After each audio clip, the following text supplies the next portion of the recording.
In a quiet neighborhood of Delhi, far away from the glamour of movie sets and red carpets, a child was born on November 2, 1965. His name was Shah Rukh Khan. No cameras flashed that day. No newspapers ran headlines about his birth. He wasn't born into a dynasty or a legacy.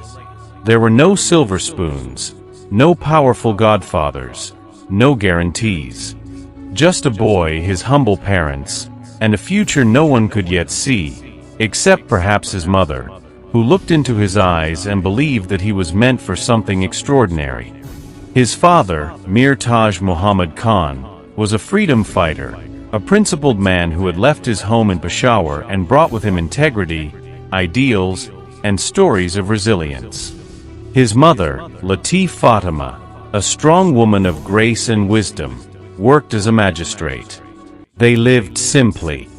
There was never an abundance of wealth, but there was an overflow of warmth, culture, books, and values.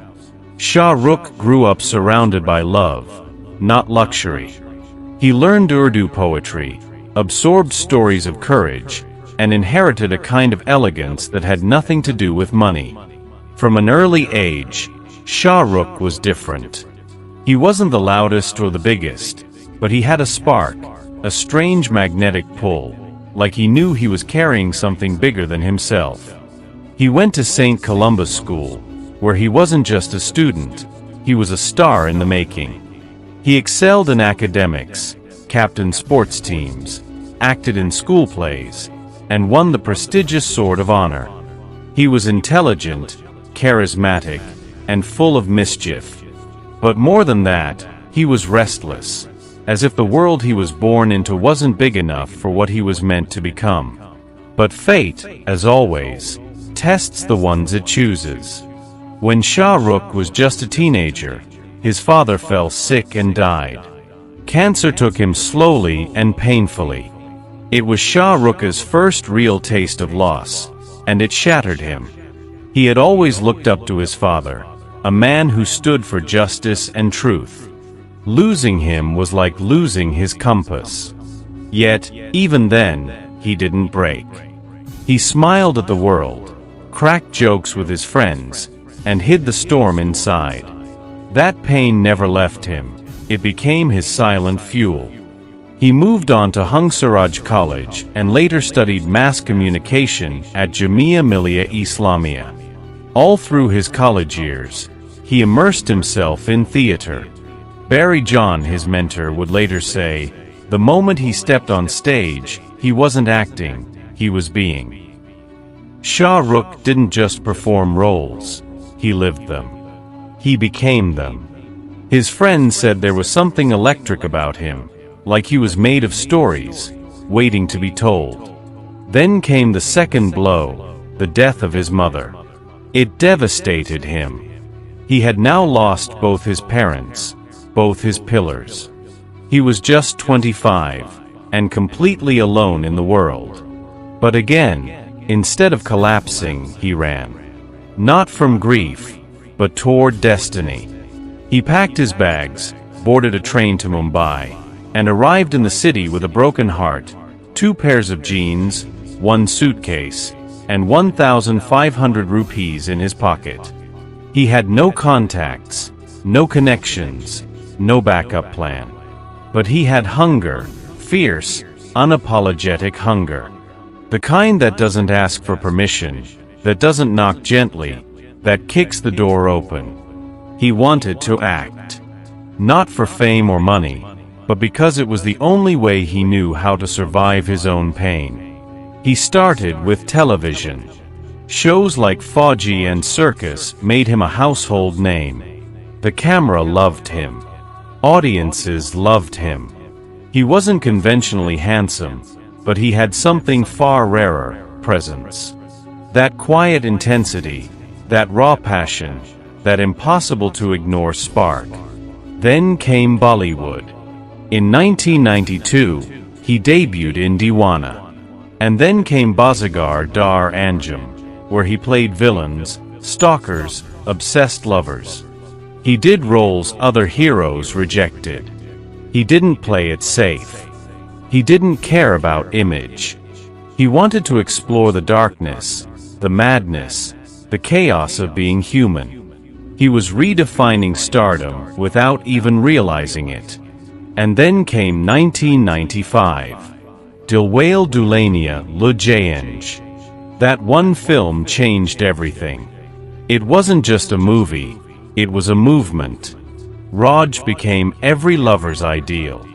The film ran for over 25 years at Maratha Mandir. People watched it over and over. He wasn't just Shah Rukh anymore, he was King Khan. And he ruled not with muscles, but with eyes that spoke poetry, arms that welcomed the universe, and a smile that said, "I'll take care of you." He went on to deliver one hit after another. Kuch Kuch Hota Hai, Kabhi Khushi Kabhi Gham, Mohabbateen, Devdas, Veer Zara, Kal Ho Na Ho, Main Hoon Na. Every film became a chapter in people's lives. He didn't just entertain, he healed, he inspired. He became a part of millions of personal histories. His dialogues were quoted like gospel. His style was copied. His songs became wedding anthems. Shah Rukh Khan wasn't acting anymore. He had become a feeling. Behind all this was a man grounded in love. He married Gauri, his Hindu college sweetheart, after a long battle of religion, resistance, and family traditions. He never imposed, never converted. He simply loved, and let love win. Together, they built a family, Aryan, Suana, and Abram. For all his superstardom, Shah Rukh always said that the best thing in his life was coming home to his wife and kids.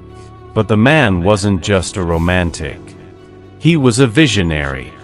He launched Red Chillies Entertainment, a production house that would go on to create path-breaking films and India's leading VFX studio.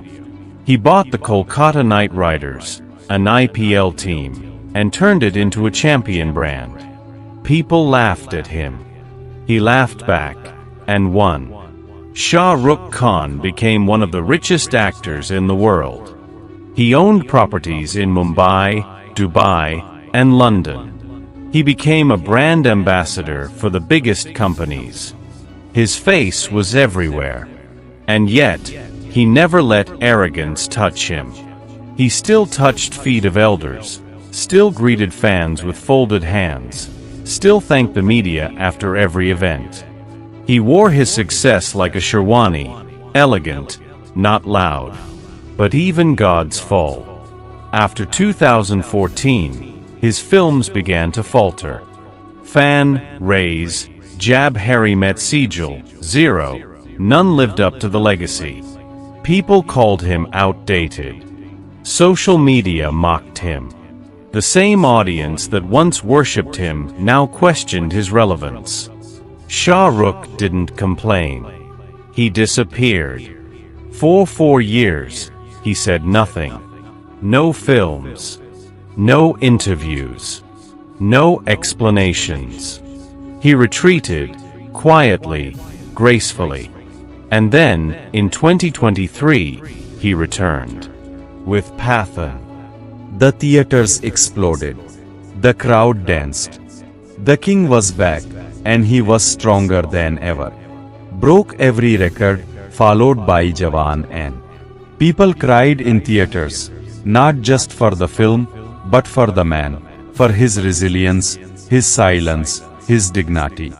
Today, in 2025, Shah Khan stands tall as not just an actor, but a global icon. His estimated net worth exceeds $770 million. He is ranked among the richest and most influential artists in the world. He speaks at Harvard, receives awards globally, and still dances at weddings for people he loves. But none of this defines him. What defines Shah Khan is that a boy with no father, no money, no connections, no safety net, became the face of India. What defines him is not just the success, but the grace with which he handled failure. Not the applause, but the silence between the claps. Not the wealth, but the warmth. He once said, if you don't like something, walk away from it. If you can't walk away, change it. If you can't change it, change yourself. That's what he did, over and over. And that is why Shah Khan is not just a man. He's a miracle, a story, a symbol, a storm that shook the world without raising his voice. A dreamer who showed us that no dream is too big and no boy is too small.